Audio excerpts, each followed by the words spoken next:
75 scholar ng BSP TVET ang sumailalim sa Training Induction Program o TIP sa lalawigan ng Sulu.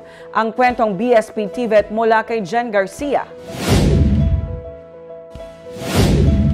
Matagumpay na isinagawa sa Provincial Training Center Sulu ang Training Induction Program ng 75 BST TVET scholars para sa Driving NC2, Agricultural Crops Production NC2, at Electrical Installation and Maintenance NC2. Isinagawa ang programa noong August 13, 2025 sa Hulu, Sulu.